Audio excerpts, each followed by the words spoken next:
Good morning, everyone. So I'm going to begin while I see everybody coming in onto the webinar. Welcome. Welcome, everybody who's coming in. It's so nice to have you here. And I'm so excited to be teaching on this topic. It's something that I feel like is very powerful. It's very powerful teachings for all of us to know.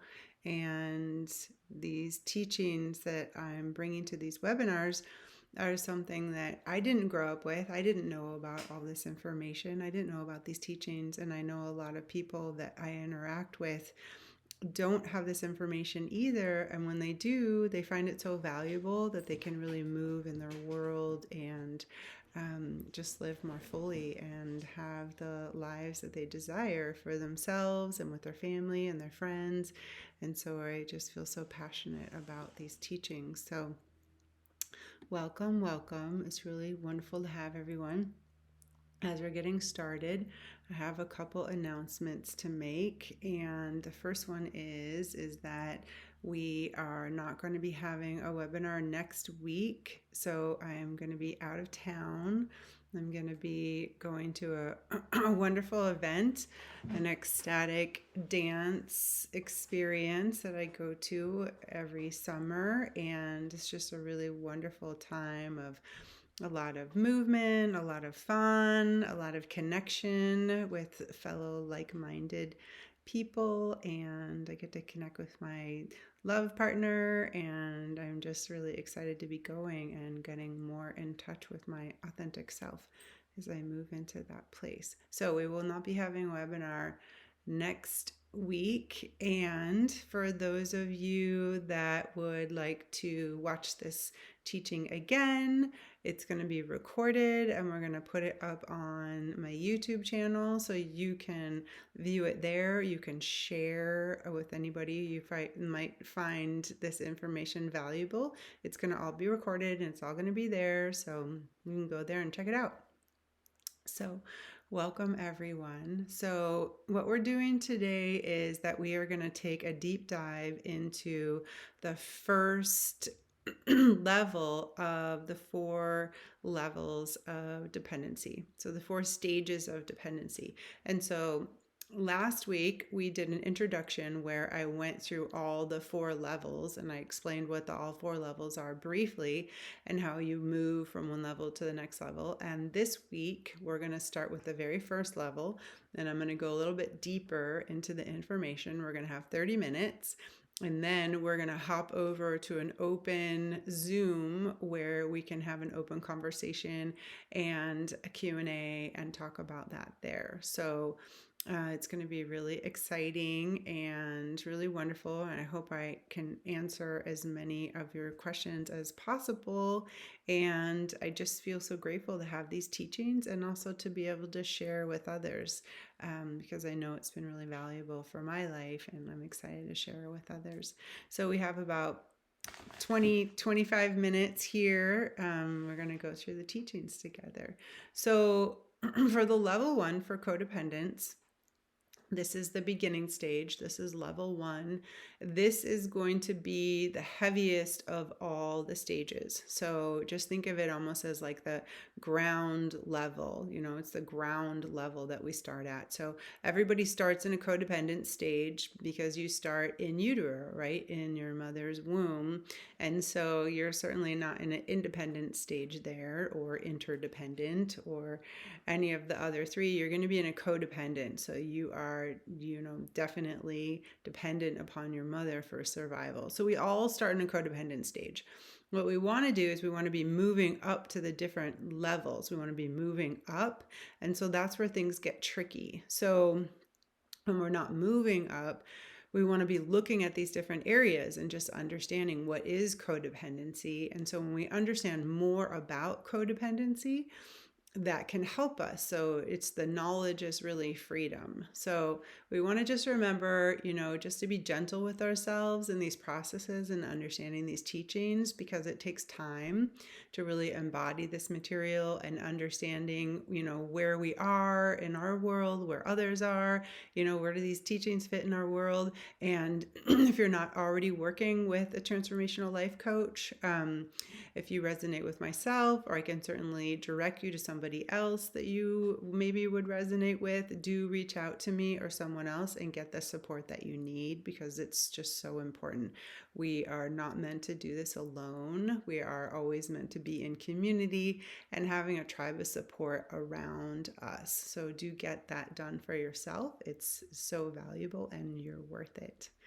And so we're going to go through the different needs, so the needy self, and then we're also going to go through the different zones with the 4 levels. So for codependency, the zone is going to be like playing it safe. So codependents are going to be staying in the nest, right? So you're going to be staying home. So we're not moving out into the world. We're going to be like playing it safe. We're going to be staying home. And so that's its zone. And as far as the needs, the needy energy, which I'll go into more details later, but basically you want to think of it as an authentic need versus an inauthentic need. So if an authentic need is we all have a need for love, right? That's an authentic need. And when it becomes inauthentic is when we put this needy energy. So it's kind of this clingy, pushy energy. We've all seen other people do it. We've probably done it ourselves, where we're kind of desperate for love and attention or affection, and we kind of like cling on someone and trying to get our needs met. Those are the needy needs that I'll refer to. So those are the needy needs. So for this level 1 stage, the needy need is the needy self. So it's really that very egocentric, not soul-centered. It's very self-centered. And so that's where we're moving from. So with this beginning phase, it's going to be really heavy. So the energy is really heavy. As we move up the levels to the different stages, the energy becomes lighter, right? We become more freeing. But for now, the energy is feeling really heavy. And it's really, the focus is not on our internal landscape, right? That would be more of an independent or an interdependence, really. This is a healthy looking at your inner landscape and how you're moving at the world. This one is more, the fingers are pointed out. So in a codependent stage, we're always looking at other people. So it's always about them. It's always about what they're doing, like how they're doing things right or how they're doing things wrong or how they're needing to be correcting. And, it's not looking at our inner landscape. It's always looking at our external world. And that's important. And again, no blame, no shame, no judgment. This is just simply where we're at.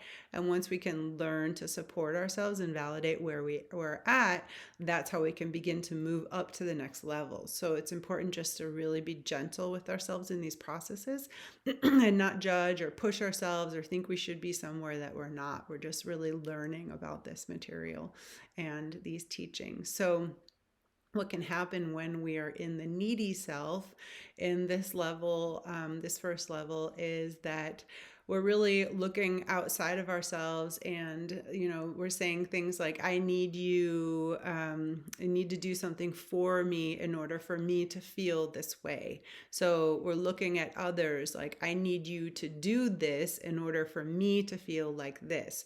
Or you'll probably hear somebody say, when you did that, it made me feel like this. And then we know the truth is that, can anybody really make us feel a certain way or behave a certain way?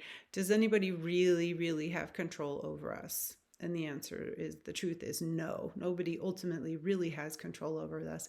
That's, a trick of the ego. And we might think that they do, we might believe, but if we really look at that, we are so powerful in ourselves that we are the only ones that have control over ourselves ultimately.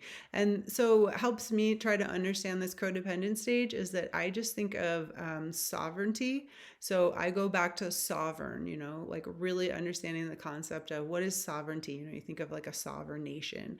And so we want to be moving as sovereign beings, right? That's the divine human that we're moving towards. So the divine human is a sovereign soul, right? A sovereign being. That means that we're going to have the interconnection. So we're going to be connected with other divine humans, right? We're not just doing this solo. We're going to be in community and a tribe. But what it means is that we're moving from this centered space inside, that we're sovereign souls. We're not playing off the energy of others, and we're not in this game with others or this manipulation, of the things that I just described. So it's possible for parents to get caught here with their offspring, and they can be in a codependent relationship. So, and this is something also just to be really, I caution you on this with the, judgment or blame, or, where you look at, you have to really, look at different circumstances can be different. And it's not just straight across the board, but there can be a tendency for parents can have a codependent relationship with their child. And that is they don't want the child to leave the home, so they're not going to leave the nest. So this is that we'll see parents, who have adult children in their 30s or 40s and they're still living at home, and there's a lot of different cultures that embrace that.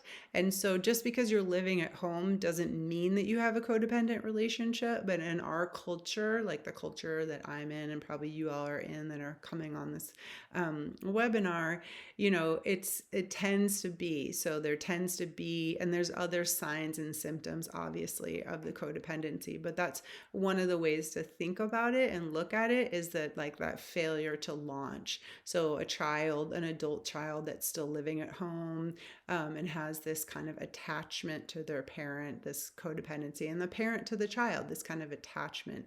So it's this feeling that, it's not safe to move on in the world without them. So vice versa, either way. So they're checking in on each other. And instead of having this place where they're moving from a sovereign place. So that would be like, if somebody has plans and then one person doesn't want to do it, then, the other person won't do it. That's a really simplified version of this, but that just gives you a sense of the codependency. So, it's like not being able to move out in the world on your own from this sovereign place of strength and vitality. And so a lot of people can get caught here in this stage. And what ends up happening is they're basically like reliving their childhood. And so they can feel like they can never get out of the heaviness. So they just kind of cycle through this through their whole adult life, which is unfortunate. And that's why we need to spread these teachings. So to help people understand that they can actually move out of codependent behavior. It takes strength and courage, but it is possible. So what happens is that we believe that we can't be whole without another person. And so you'll hear that sometimes when people are dating or they're looking for a love partner, it's like they feel like there'll be things that people will say in our culture, like I'm not complete, like I need the person to complete me. And if you look at that more closely, that's a huge responsibility to put on another person, right? I mean, do you really want to sign up for that responsibility? It's like, whoa, this person isn't complete without me, like I have to complete this person. And so that means if that person isn't there, then you become incomplete. And we see this a lot of times in couples that have been together for a long time and a divorce or separation or a death happens. And then really there's that void, that pain and that suffering because the person really believed that they weren't complete without this other person. And so that's, some codependent behaviors there that can be really painful. And so we want to just take a look at that, just noticing that, and just becoming aware of that. So what happens is you have this disconnect within yourself and you're driven to find something outside of you to keep you safe. And so with all of these teachings, of course, the top one, the fourth one with the interconnectedness, that's assuming that you've already created this inner landscape, number 3. is the interdependence. And so, with all of these, it's always going back to, do you have that deeper connection with self? Do you have that deep connection within you? Are you looking at your internal landscape? When your feelings come up, are you able to navigate your feelings as an expression simply of what's going on in your internal landscape? And we know through universal law that what is ever going on internally is what's going on externally. So if we're feeling like our lives are chaotic, or, things aren't showing up the way that we want to, we can look at those details and notice what's going on within us. What are we creating in our internal landscape? What's going on with that? So it's really actually simple. Which can give you a sigh of relief. And then again, it's important to have support with all of these teachings, because we really need the support. Otherwise, it's just so difficult.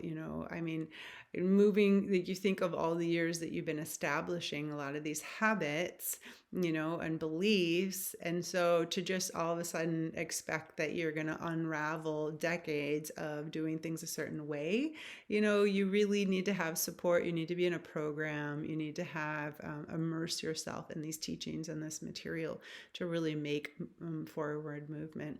So there's this disconnect that happens inside of us, and because we just don't have the information or the teachings and the support, instead of moving that energy and getting reconnected with ourselves, which is really what we want to do, we start looking outside of ourselves, like, oh, if I just change this, then I'll feel better. Oh, if I just change this, then it will make me feel better. And actually, it's the opposite, right? We need to change the things from within us, and then the outside will show up that way. Easier said than done. So the separateness, also this feeling that we have, produces this feeling that we are separate. So we have this, like, when we recognize a codependent behavior, and then, we first start to try to undo and unwind this, we have this, like, painful feelings of separateness, which again is this misinformation, because ultimately we are all one. We are one consciousness. There's no such thing as separateness. We are not separate. We are all connected. And that's something that takes some time to move into and expand our consciousness and realize we're one. And at first it feels really painful because we feel like we're alone and we feel like we're separate, until we expand our consciousness and move up a level and we realize that we are actually all one and that we are not separate. It can feel uncomfortable, that separateness feeling. And so with a lot of these, it's just like important to hang in there and keep doing the work and keep expanding your knowledge and just keep moving forward, and things will change, I promise. A lot of times what can happen is that when we have these codependent relationships, there's actually this energetic cording that can happen, and this can make it very difficult for the relationship to end. It's not something that you can see with a physical eye. It is something that happens. You might feel it if you're very intuitive. So I was married for several years, and then when we separated, I had to work for several years to undo those cords, and I actually got interested in doing ceremonial sweats because I felt like I couldn't get the cords off. So I thought if I worked from the inside, I could kind of like burn them off and out. And there was a sense, that I was right on that did help, and there's lots of factors that go into that. That was one piece that helped me shed those energetic layers and undo those cords of that codependent relationship. And again, getting help with more of these teachings and this information, along with the energetic cord. A lot of times what we can do is we can power over others, or we can let others power over ourselves, especially if we have a lower energy pattern of giving our power away. What can happen is that with this codependency, we can kind of force ourselves on others or try to control others in order for that we feel safe, Or vice versa, we can give our power away and we can allow others to control us. So sometimes in relationships, and this can be in a love relationship, this can be with a parent and a child, with aunts and uncles, it can be all different kinds of relationships, but there'll be one person in the relationship that's more passive and the other person is more controlling and will kind of dominate over them and kind of control them. And this doesn't mean that, it's right or wrong or good or bad or one person's bad. The one person has the lower energy pattern of giving their power away, and the other person has this lower energy pattern of powering over. And so they're just an energetic match. They just come together. And these are relationships that are more difficult to unwind out of because there's really this symbiosis kind of that happens. And so just bringing the awareness and consciousness into it. And, again, once you have the awareness and making a choice, it's really an intention setting where you realize that, that's not a fun way to be and that doesn't feel good, and taking steps towards your own sovereignty. So just, acknowledging those patterns. Do I tend to be the one that powers over? Do I tend to be the ones that give my power away and let others power over me? And how can I change that in myself? How can I become this more sovereign being? And that's, again, where it helps to have some coaching and some guidance to see like where you are in that, and then having some tools either to say no to those that are powering over you, or to relax and do some centering practices around security and fear, so that people that are tend to power over can be in a place where they feel more comfortable in themselves. So oftentimes I wouldn't say oftentimes, I'd say it always comes from a place of fear, right? These are all coming from lower energy patterns that are based in fear.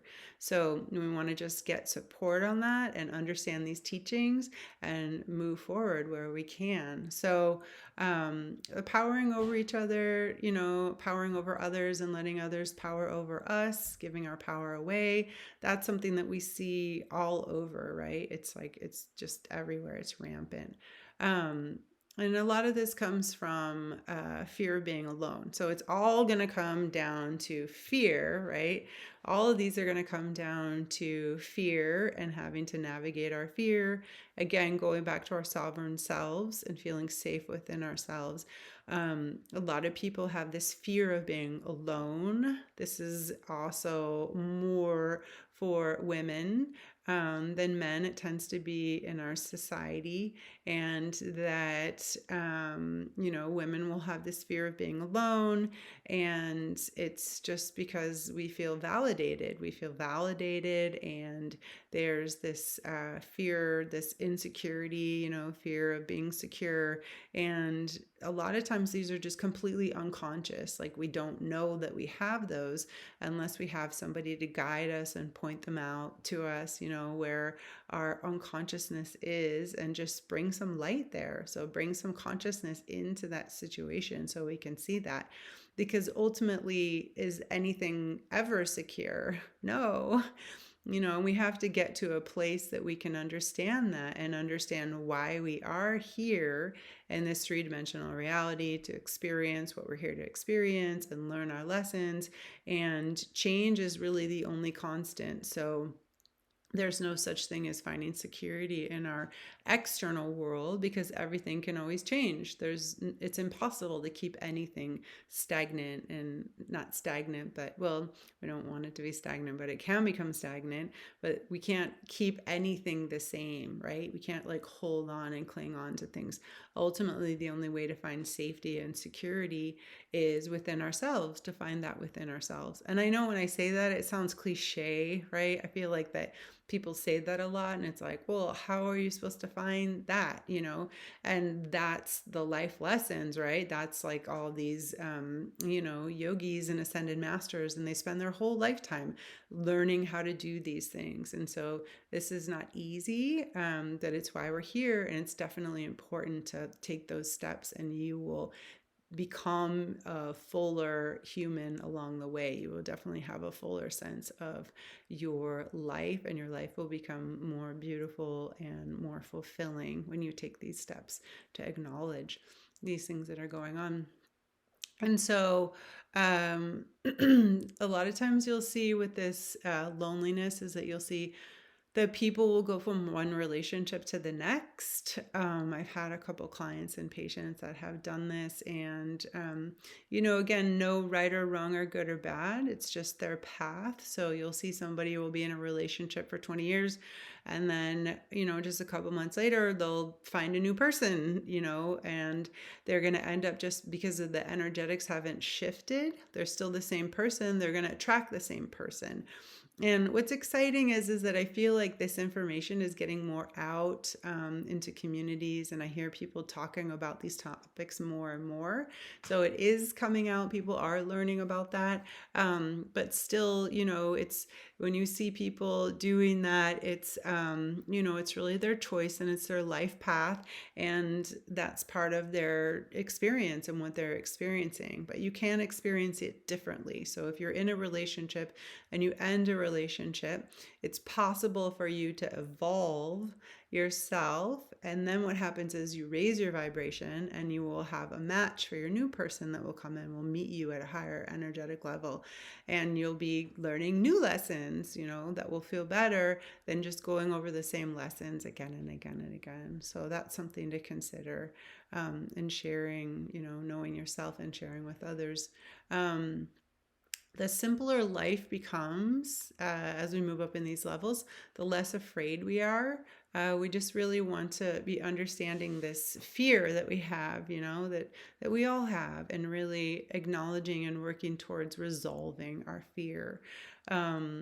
Because what happens is we become attached. So in this level of this codependence, it's really about being attached. So we can be attached to a person. We could be attached to one of our offspring, one of our children. We could be attached to a parent, right? We can have these codependent relationships. We could also be attached to things like money or sex, or, something that somebody's doing for me. We can have this codependent attachment to these things, right? It's also possible to have codependency towards beliefs. We can have this codependent relationship with a belief that we're holding on to. There's all ways that this shows up. It starts to get really interesting and really fascinating when we take a look at it.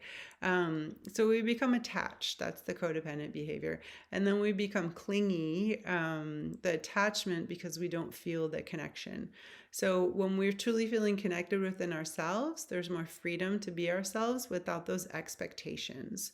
So we feel a level of authenticity and appreciation for the experiences and all the experiences that we're having, not this expectation. So with the codependent behaviors, there's a lot of expectations, right? Because you have this attachment and there's this clinginess of, this is the way that it's supposed to go. You're supposed to show up like this. I'm supposed to show up this way. And then if it doesn't happen, what? Then we feel like we've been betrayed.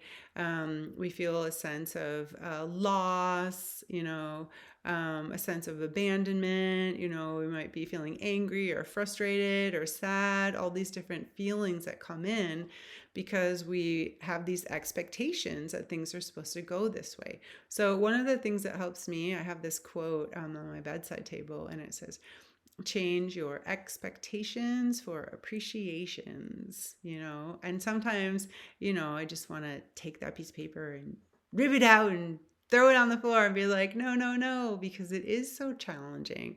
It is so challenging to look at ourselves and keep rising up, right? Taking the high road. Sometimes we just want to be like, I just want to not do anything, or I just want to be mad, or not always have to be that person that's rising up, because this is challenging work, right? This is transformational work. It's not for the faint of heart, as my teacher says, but of course I don't do that, because then I know from experience that will get me nowhere, and I don't want to stay in those lower energy patterns. I don't want to stay in those places. So I take the high road, right? We're always going to rise up and take the high road as best we're able. And grace will come into our lives. We will see the grace coming into our lives. All right. Well, that is all we have time for today. So go back to the website and click on the link below, and I will see you in the chat. Much love and light, and bye for now.